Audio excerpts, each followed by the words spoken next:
신약성경 고린도후서 5장 17절 말씀을 우리 함께 한 목소리로 봉독하겠습니다. 그런즉 누구든지 그리스도 안에 있으면 새로운 피조물이라. 이전 것은 지나갔으니 보라 새 것이 되었도다. 아멘. 하나님 나라 하나님 백성이라는 주제로 계속해서 나누고 있습니다. 우리 그동안 함께 살펴보았던 것들을 좀 정리를 해볼 필요가 있을 것 같습니다.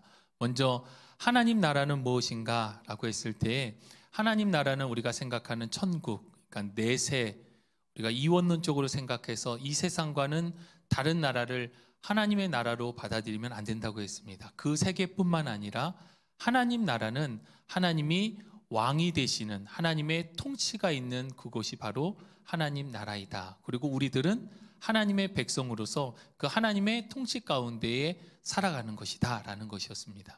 핵심은 하나님 나라는 하나님의 다스림 가운데 있는 것이고, 하나님의 백성은 이 다스림 안에서 살아가는 그리스도인이 바로 하나님 나라 하나님 백성이다 라는 것을 우리 첫 번째 시간에 함께 나눴습니다. 그리고 또 이 하나님 나라의 핵심은 하나님께서 약속하신 언약에 따라서 이 언약이 성취되어지고, 이 언약이 앞으로 나타날 영원하신 완전하신 하나님의 나라의 성취를 우리들 가운데 보여주고 있다라는 것을 우리가 함께 살펴보았습니다. 창세기에서부터 요한계시록까지 관통하는 하나의 주제를 한 문장으로 표현하면, 나는 너희의 하나님이 되고 너희는 나의 백성이 되리라 라고 하는 하나의 주제에 따른 하나님의 약속의 말씀이 그대로 성취되어지고 있음을 우리가 두 번째 시간에 함께 살펴보았습니다. 그리고 실제로 하나님 나라의 백성으로 어떻게 살아가야 될 것인가, 성령 충만에 대해서, 율법에 대해서, 죄에 대해서 우리가 어떻게 하나님 나라 하나님 백성으로 대하며 살아가야 될 것인가에 대해서 우리 지난 시간 함께 살펴보았습니다. 오늘은 하나님 나라 하나님 백성 마지막 6번째 시간으로 열등감으로부터의 자유라는 주제로 함께 은혜를 나누기 원합니다. 세상에 열등감에 빠지지 않고 사는 사람이 있을까라는 생각을 해봅니다. 누구나 다 갖고 있는 것이 열등감이 아닌가라는 생각을 해봅니다. 성공의 법칙이라고 베스트셀러가 있는데, 이 성공의 법칙의 저자인 맥스웰 몰츠 박사는 세상 사람들 가운데에 95% 이상이 열등감을 가지고 있다라고 밝혔습니다. 이 이야기는 모든 사람들이, 우리가 알고 있는 정상적인 대부분의 사람들이라고 하면 열등감을 가지고 있다라고 하는 것입니다. 그렇다면 왜 열등감을 느끼는가라고 했을 때, 이 몰츠 박사는 그것은 그 사람이 갖고 있는 고유의 기준, 잘못된 가치 기준이 있기 때문에 사람은 열등감을 가지게끔 돼 있다라고 말하였습니다. 이 얘기는 어떤 기준을 갖고 있느냐에 따라서 열등감에 빠지는 사람이 있고 그렇지 않을 수도 있다라고 하는 이야기입니다. 예를 들면 예입니다. 저희 집 막내 아들에게 제가 5만 원을 세뱃돈으로 주었습니다. 주면 어떻게 할까요? 엄청 좋아할 겁니다. 엄청 좋아하는데, 그리고 나서 이어서 제가 저희 첫째 아들, 둘째 아들한테 10만 원씩 세뱃돈을 준다면 아마도 이 아이의 표정은 왜 자기는 5만 원이고 형들은 10만 원씩 주느냐, 나이가 어리다고 차별하느냐라고 이야기할 수 있을 것입니다. 이 아이가 갖는 그 마음이 처음에는 받음으로 인해서 기쁜 마음이었지만, 형들과 비교하면서 자신이 어려서 적게 받는다라고 하는 생각 때문에 결국에는 열등의식이 들어오게 되는 겁니다. 이 첫째 아들이 10만 원을 받았는데 자기 친구들을 확인해 봤더니 예를 들어서 30만 원씩 다 받은 겁니다. 그랬더니 이 첫째 아들 마음은 어떨까요? 우리 집은 가난하다라는 생각으로 이어지면서 우리는 왜 10만 원밖에 받지를 못하는가라는 열등의식에 사로잡힐 수도 있다는 겁니다. 그러니까 우리가 갖고 있는 기준이 어떤 기준이냐에 따라서 계속해서 바뀌게 되는 겁니다. 육하 원칙에 따라서 언제, 어디서, 누구와 무엇을 어떻게, 왜 비교하느냐에 따라서 그것을 받아들이고 반응하는 태도가 달라진다라고 하는 것입니다. 그러니까 우리를 둘러싸고 있는 모든 주변 환경들에 대해서 우리들이 어떻게 반응하느냐에 따라서 달라지는 태도로 나타난다라는 것입니다. 고린도후서 우리 5장 17절, 우리 서두 읽었던 말씀 한 번 더 같이 읽어보겠습니다. 5장 17절입니다. 그런즉 누구든지 그리스도 안에 있으면 새로운 피조물이라. 이전 것은 지나갔으니 보라 새 것이 되었도다. 아멘. 이 구절은 신앙생활을 하고 있는 사람이라면 아마도 한 번쯤은 들어봤거나 아니면 여기 계신 대부분의 우리 성도님들은 암송하고 있는 구절 가운데 하나일 겁니다. 모든 성경 말씀이 중요하지만 이 성경 말씀이 특별히 매우 중요한 성경 구절 가운데 하나이다라는 것입니다. 이제는 세상의 가치관을 따라 살았지만, 세상의 기준을 가지고 살았지만, 이제는 그리스도 안에서 우리가 완전히 새로운 사람이 되었다라고 하는 고백입니다. 바울은 빌립보서 3장 4절 말씀에 보니까 자신의 정체성에 대해서 이렇게 언급하고 있습니다. 그러나 나도 육체를 신뢰할 만하며 만일 누구든지 다른 이가 육체를 신뢰할 것이 있는 줄로 생각하면 나는 더욱 그러하리니. 바울은 사람들이 자신의 겉모습, 외형, 스펙을 자랑하고 있는 모습에 대해서 그것을 자랑하려고 하면 나 정말 할 말이 많은 사람이야 라고 이야기하고 있는 것입니다. 실제로 바울은 당대의 최고의 스승이라고 불렸던 가말리엘의 문화에서 공부를 했습니다. 지금으로 이야기하면 우리나라에서 제일 좋은 대학교를 졸업한 겁니다. 그는 유대인 중에 유대인, 전통적인 유대인일 뿐만 아니라 태어나면서부터 로마 시민권을 가지고 있었던 사람이었습니다.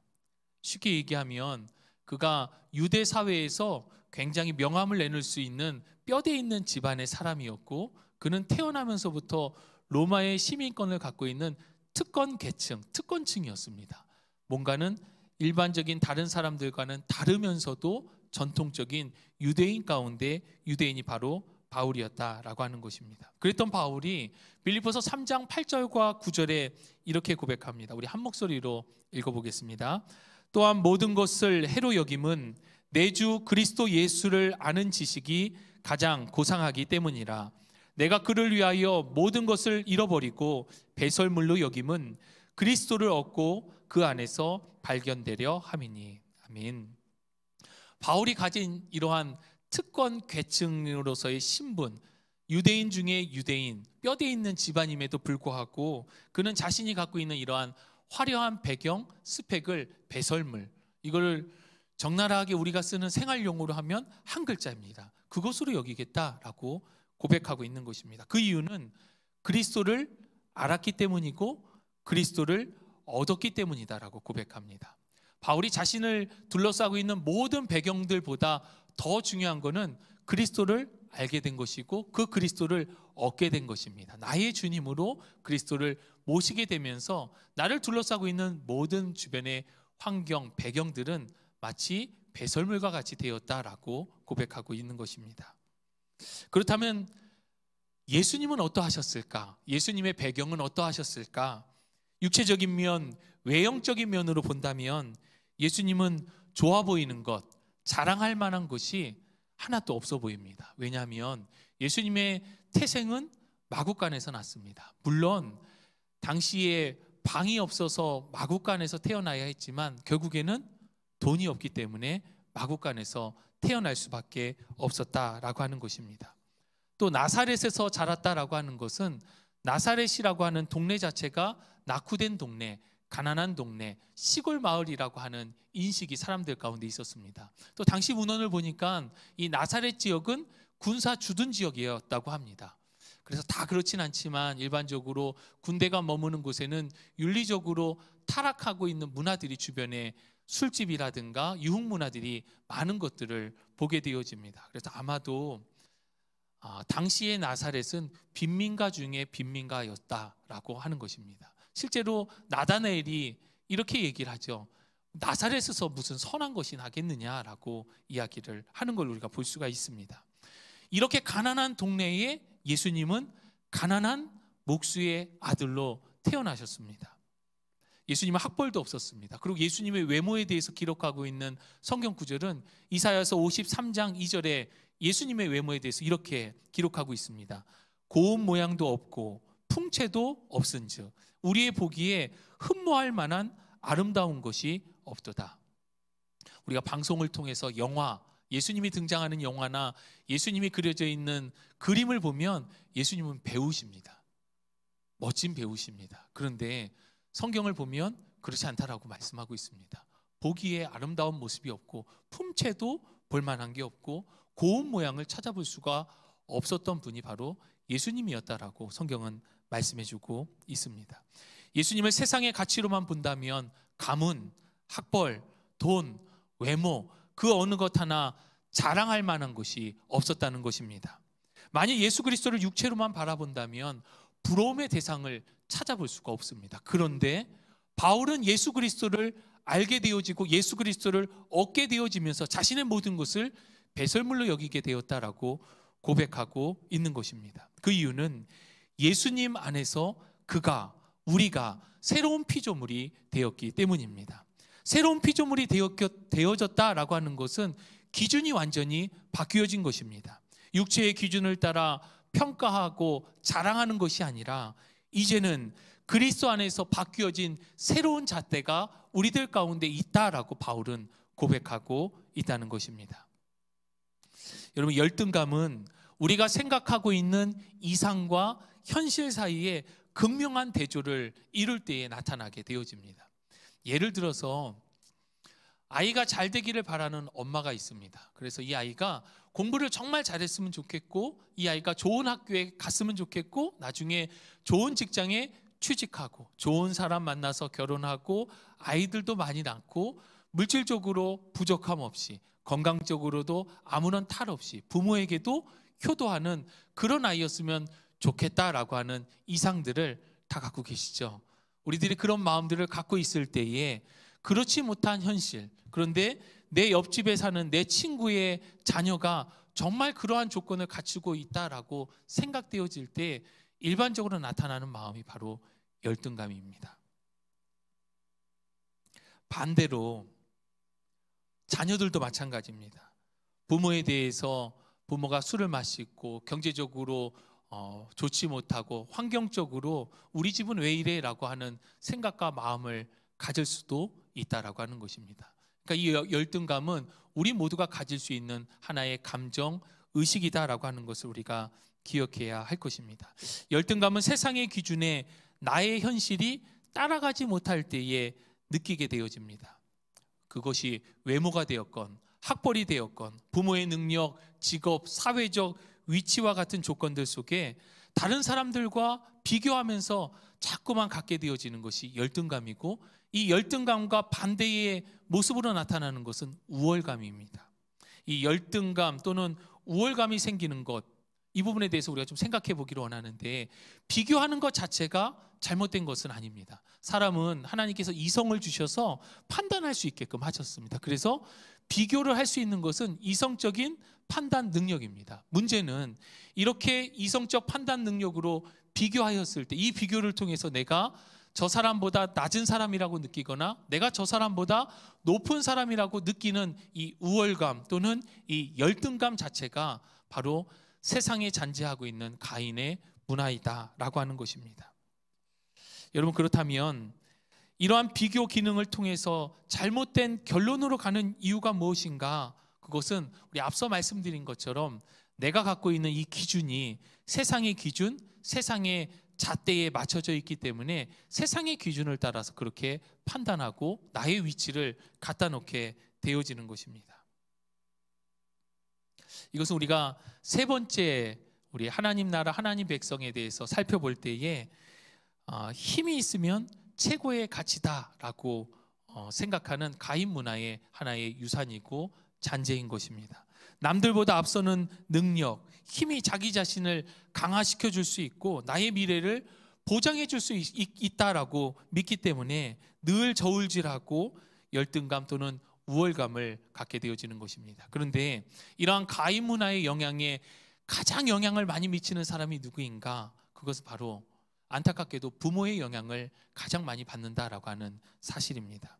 물론 부모가 자기 자식에게 열등감을 주려고 노력하는 사람은 아무도 없을 것입니다. 다만 자식을 너무 사랑하기 때문에 세상에서 힘을 가져야 된다, 당당하게 살아가기를 원하는 마음으로 계속해서 그 아이에게 요구하고 잔소리하는 것입니다. 첫째가 돼야 한다, 성공해야 한다, 큰 인물이 돼야 한다, 노력하면 못할 것이 없다. 높은 사람이 되어서 좋은 영향력 있는 사람이 되었으면 좋겠다. 이렇게 했으면 좋겠다라고 아이에게 우리가 부모로서 이야기하는 것들을 살펴보면 결국에는 이런 힘의 논리, 가인 문화 가운데 이 아이에게 요구하고 있는 것은 아닌지 돌아보아야 할 것입니다. 우리가 느끼는 열등감의 대부분은 그렇게 나랑 가장 가깝게 지내고 있는 부모, 선생, 친구, 내 주변에 있는 사람들로부터 느끼게 되어지는 것입니다. 편부, 편모, 계부, 계모, 스라에서 자란 경우에 자신의 가정 환경에 대해서 굳이 누군가 물어보지 않으면 얘기하려고 하는 사람이 없습니다. 또는 누군가 물어봐도 얘기하지 않으려고 하는, 숨기려고 하는 마음들이 있습니다. 알코올 중독자를 둔 자녀가 자기의 부모에 대해서 굳이 이야기하려고 하지는 않습니다. 부모님이 잦은 싸움을 하고 있거나 자녀들이 반항하고 자녀들이 가출하는 가정 환경이 좋지 못한 환경 가운데 있을 때에 그러한 가정의 배경, 환경을 숨기고자 하는 마음들이 사람들 가운데는 있습니다. 가난도 마찬가지입니다. 하나님께서 이런 안타까운 환경을 하나님께 하소연하면서 하나님 이런 환경을 바꾸어 달라고 기도해 보지만 열등감을 가져다 준 원인이나 상황 자체는 잘 바뀌어지지가 않습니다. 그렇다면 세상이 가져다 준 이러한 열등감으로부터 어떻게 하면 우리가 자유함을 얻을 수 있는가? 결론부터 말씀드리면 죽으면 됩니다. 네, 여기서 죽으면 된다라고 하는 것은 이렇게 죽는 게 아닙니다. 갈라디아서 2장 20절 말씀 우리 함께 한 목소리로 봉독해 보겠습니다. 내가 그리스도와 함께 십자가에 못 박혔나니 그런즉 이제는 내가 사는 것이 아니요 오직 내 안에 그리스도께서 사시는 것이라. 이제 내가 육체 가운데 사는 것은 나를 사랑하사 나를 위하여 자기 자신을 버리신 하나님의 아들을 믿는 믿음 안에서 사는 것이라. 아멘. 바로 그리스도 안에서 그리스도와 함께 나는 죽었다라고 고백하는 것입니다. 여러분, 죽으면 괴로움도 없고 죽으면 주변에서 계속 찔러도 반응함이 없습니다. 우리들의 삶 가운데에 그리스도와 함께 내가 죽고 내가 죽음으로 말미암아 그리스도와 함께 살아감을 통하여서 우리들 가운데 계속해서 틈타게 되어지는 가인의 문화, 힘의 논리, 열등감으로부터 해방될 수 있는 저와 여러분 우리 모두가 될 수 있기를 간절히 소망합니다. 하나님은 세상의 잣대로 저와 여러분 우리들을 평가하지 않으셨습니다. 우리를 당신의 존귀한 걸작품으로 만드셨습니다. 누가 감히 하나님의 작품을 실패작이라고 이야기할 수 있겠습니까? 나를 있는 그대로 또 다른 사람을 있는 그대로 받아들여야 함의 이유는 그가 하나님께서 창조하신 하나님께서 이 땅에 보내주신 하나님의 백성이기 때문입니다. 옆에 계신 분들에게 주님의 눈으로 주님의 시선으로 바라보면서 이렇게 한번 말씀해 주십시오. 당신은 하나님의 걸작품입니다.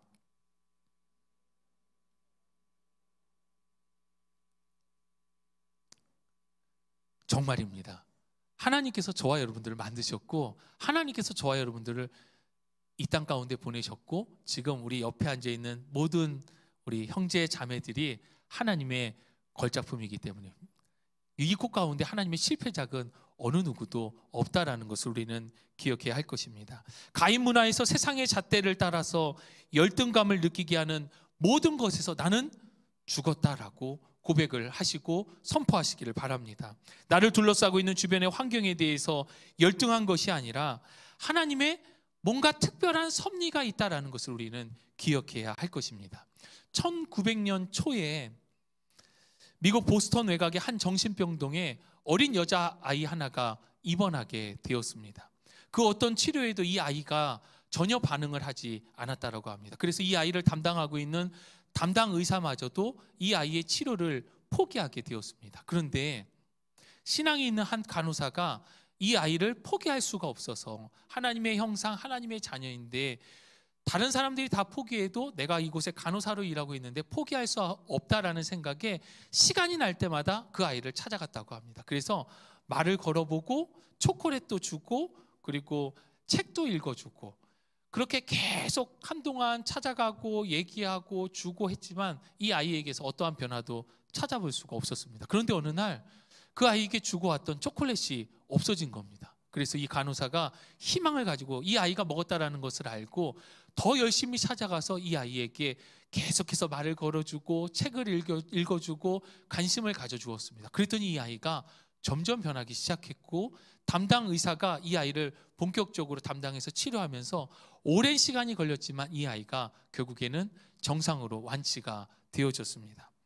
이 아이가 자신과 같이 어려운 사람들을 돕고 싶다라고 결심을 하게 됩니다. 그리고 이 그녀가 바로 보지도 듣지도 말하지도 못하는 장애를 뛰어넘은 우리가 알고 있는 헬렌 켈러의 선생님인 앤 설리반 선생님이 바로 이 아이였습니다. 누구도 관심 갖지 않았고 모두가 다 포기했지만 이 아이가 그 어려운 역경에서 다시 누군가의 도움으로 정상이 되었을 때에 자신보다 더 어려운 이 헬렌 켈러를 위대한 사람으로 만드는 좋은 선생님이 될 수 있었다라고 하는 것입니다. 이처럼 세상의 가치관으로 볼 때는 열등할 수밖에 없는 조건이 하나님의 섭리 가운데는 얼마나 귀한 뜻을 이뤄 가실지 저와 여러분 우리는 정확하게 알 수가 없습니다. 내가 살든지 죽든지 그리스도 안에 그리스도가 존귀하게 되길 원한다라고 하는 사도 바울의 고백처럼 주님 안에서 내가 가장 나다워지는 것이 하나님의 기쁨이고 영광입니다. 내가 가장 나다워진다라고 하는 것은 하나님의 뜻이 내 안에서 실현되어지는 것입니다. 왜냐하면 저와 여러분들은 하나님의 형상으로 창조, 지음받았기 때문입니다. 내가 가장 나다워지는 것이 바로 하나님의 영광을 나타내는 것이고 하나님의 기쁨이 되어지는 것입니다. 가인 문화에서는 무조건 힘을 갖고 성공하며 출세하는 것이 나의 나됨이라고 이야기를 합니다. 그러나 내 존재의 의미는 하나님의 섭리, 하나님의 큰 그림 안에서 내가 있어야 할 자리에서 내가 해야 될 역할들을 함을 통해서 하나님의 영광을 나타내고 하나님의 기쁨이 되는 삶을 살아가는 것이 바로 하나님께서 저와 여러분들을 향한 섭리임을 우리가 함께 믿음으로 고백할 수 있기를 바랍니다. 하나님이 나의 주님이심을 고백한다면 나의 삶을 그 주님께 맡겨야 할 것입니다. 나의 모든 필요를 아시고 나의 삶을 인도하시는 하나님임을 우리 모두가 믿음으로 고백할 수 있기를 바랍니다. 나를 통하여 이루어 가실 일들을 기대하는 것, 그것이 바로 신앙입니다. 지금의 나의 상황이 아니라 나를 통하여 하나님께서 하실 일들을 기대하며 그것을 기도하는 것, 그게 바로 신앙인 것입니다. 우리는 내 삶의 미래를 내가 설계한다라고 하는 부담감을 내려놓아야 할 것입니다. 나의 미래가 하나님께 있다라고 하는 것을 믿고 또 내 인생의 소유권과 결정권이 그분께 있음을 맡겨드리는, 주님께 맡겨드리는 사람이 될 수 있기를 소망합니다. 이렇게 주님께 모든 것을 맡기는 삶과 관련해서 오해하지 말아야 할 것이 있습니다. 주님께서 하실 것이기 때문에 나는 아무것도 할 것이 없다, 나는 아무것도 하지 않아도 된다라고 마치 팔짱을 끼고 하늘만 쳐다보고 있는 사람처럼 그러한 태도를 갖는 것은 옳지 못하다는 말씀입니다. 하나님께서는 저와 여러분 우리 각 사람 가운데에 부르셨을 뿐만 아니라 은사를 주셨습니다.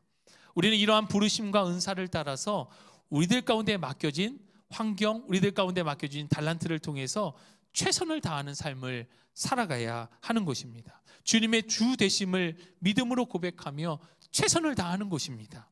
여기서 최선을 다한다라는 것은 그저 열심히 한다라는 것이 아니라 주님의 은혜와 능력을 구하면서 성실한 태도로 삶의 자리에서 살아가는 것을 뜻합니다.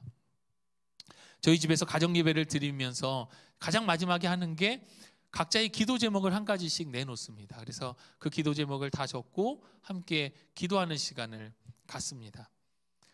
지금은 안 그렇습니다. 지금은 매우 날씬해졌는데요. 저희 막내 아들 주 기도 제목이 살 빠지게 해주세요라고 하는 기도 제목을 많이 내놨었습니다. 그런데 그렇게 기도만 하고 살 빠지기 위한 노력을 하지 않는다라고 한다면 그것은 엄밀히 이야기하면 기도 제목이 아니라 그냥 마음속에 있는 바램을 이야기하는 것과 같습니다. 아이에게 이렇게 얘기해 줬습니다. 기도 제목을 살 빠지게 해주세요라고 기도하지 말고 음식을 절제하고 건강하게 성장할 수 있게 해주세요라고 기도하고 열심히 운동하는 것, 그것이 바로 하나님의 뜻을 구하는 기도이다라는 이야기를 해주었습니다. 실제로 한 목사님께서 미국에 박사학위를 받으시기 위해서 공부하러 가셨습니다. 그래서 열심히 공부하시고 미국에서 목회도 하셨습니다. 하나님께 기도했습니다. 하나님, 너무 힘듭니다. 제가 박사학위를 잘 받을 수 있게 이번 학기에 꼭 이것을 마칠 수 있도록 하나님 도와주세요라고 기도했다라고 합니다. 그런데 하나님께서 너무나도 분명한 음성으로 이 목사님께 기도 응답을 해주신 것입니다. 하나님께서 주신 기도 응답의 메시지는 바로 이것이었습니다. 박사학위 너 학위에 달렸다라는 기도 응답이었다라고 합니다. 결국에는 공부해야 박사학위 받을 수 있다.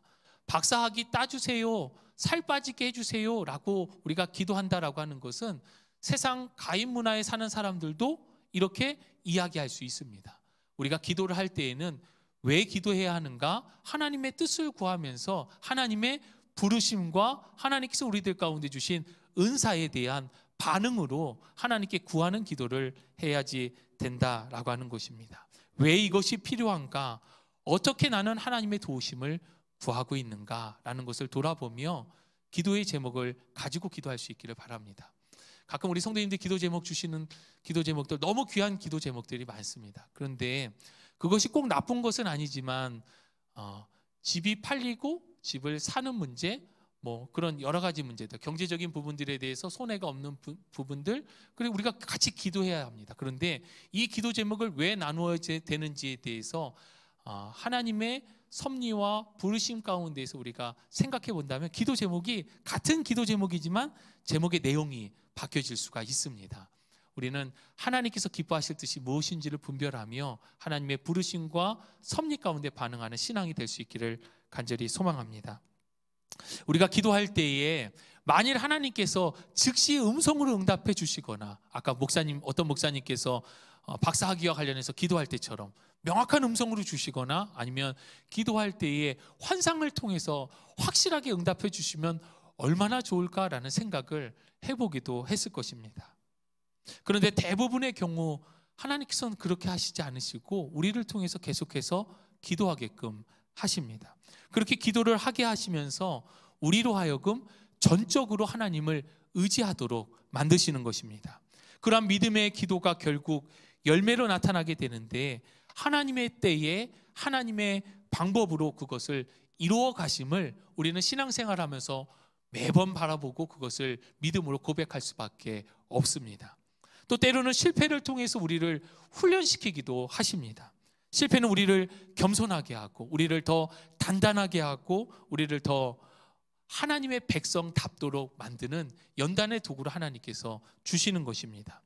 기도의 결국은, 우리가 기도를 하다 보면 기도의 결국은 어디로 가느냐? 그것이 실패이든 성공이든 하나님께서 내 삶의 주권자가 되심을 고백할 수밖에 없게 되는 것, 하나님의 통치 가운데 여전히 내가 있음을 고백하는 하나님 나라 하나님 백성임을 고백하게 되어지는 것이 바로 기도의 결국이다라는 것을 우리는 기억해야 할 것입니다. 다니엘서 3장을 보면 다니엘의 세 친구 이야기가 나옵니다. 사드락과 메삭과 아벳느고가 왕의 해유에도 불구하고 우상 앞에 절하지 않습니다. 그들은 3장 17절에 이렇게 고백합니다. 왕이여, 우리가 섬기는 하나님이 계시다면 우리를 맹렬히 타는 풀무불 가운데에서 능히 건져내시겠고 왕의 손에서도 건져내시리이다. 그리고 이어지는 고백이 3장 18절 말씀입니다. 그렇게 하지 아니하실지라도.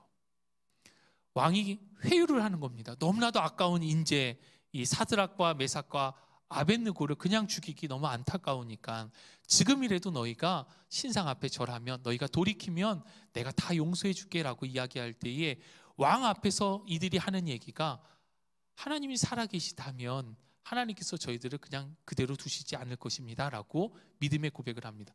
그리고 나서 이어지는 고백이 바로 그리 아니하실지라도, 그렇게 하나님께서 우리를 구원하시지 않는다 할지라도, 하나님께서 우리를 저 풀무불에서 그대로 불타서 죽게 만드신다 할지라도 우리들은 그렇게 할 수 없습니다 라고 하는 신앙의 고백이 바로 이 기도를 통하여서 가게 되어지는, 결국 하나님 나라 하나님 백성으로서 하나님의 다스림 가운데 있음을 고백하게 되어지는 것입니다.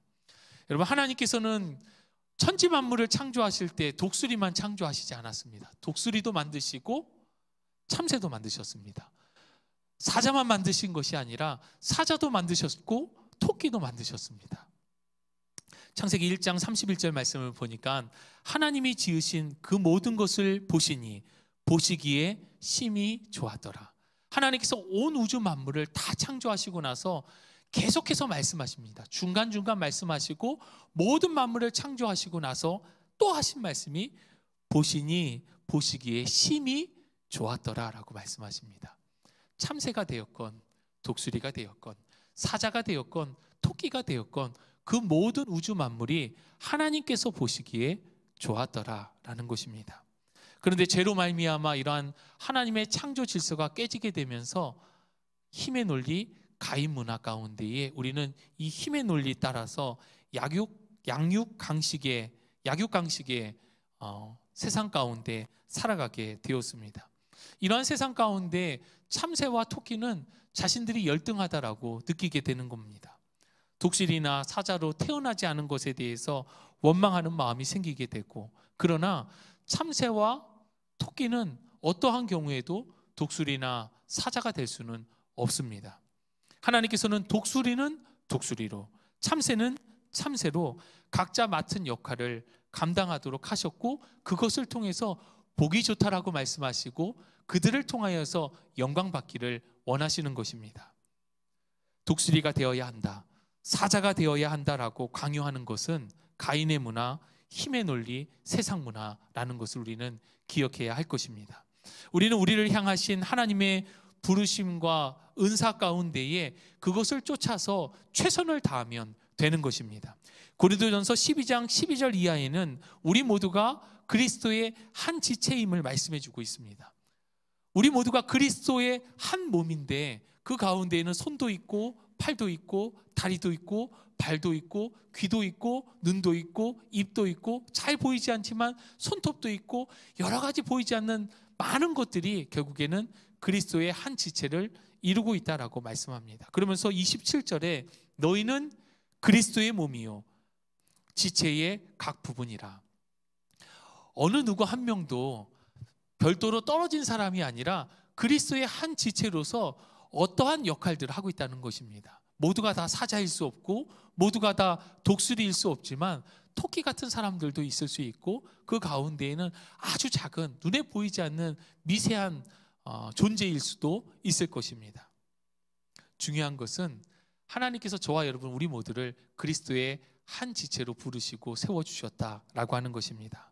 주 안에 사랑하는 여러분, 하나님께서 우리를 창조하실 때 우리를 다른 어떠한 사람에 비해서 어떠한 피조물에 비해서 열등한 존재로 또는 우월한 존재로 창조하시지 않으셨습니다. 하나님께서는 우리 각 사람을 유일무이한 존재로 만드셨습니다. 똑같은 사람이 이 땅 가운데 70억 명의 사람들이 있다 할지라도 똑같은 사람은 없다라는 것입니다. 그래서 각자에게 있는 독특성과 재능을 하나님께서 허락하여 주셨고 이러한 은사를 달란트라고도 하는데 이 달란트를 발견하여서 하나님께서 기뻐하시는 삶을 살아가면 되는 것이 바로 하나님 나라, 하나님 백성의 삶의 모습인 것입니다. 열등감으로부터의 자유함은 하나님의 부르심과 은사로 살아갈 때에 극복되어짐을 우리 모두가 믿음으로 고백할 수 있기를 바랍니다. 우리의 삶 속에서 계속되어지는 비교는 열등감 또는 우리 마음 가운데 우쭐한 우월감으로 나타나게 되어서는 안 될 것입니다. 비교는 우리가 하는 이성적인 이 비교는 감사로 표현되어져야 하고 비교를 통하여서 나보다 더 연약한 자들이 있다면 그 사람보다 위에 있음을 안도하는 것이 아니라 그들의 연약함을 아파하면서 그들과 함께 호흡하고 돕는 자가 되어지는 것이 바로 그리스도의 한 지체로서의 모습인 것입니다. 서로에게 힘이 되어주고 위로하며 건강하게 세워져 나아가는 교회 공동체가 오늘날 저와 여러분들을 향한 교회, 그리스도의 교회됨의 모습인 것입니다. 그렇게 하나님 나라, 하나님의 백성으로서 행복한 삶을 살아가는 저와 여러분 우리 모두가 될 수 있기를 간절히 소망하고 주님의 이름으로 축복합니다.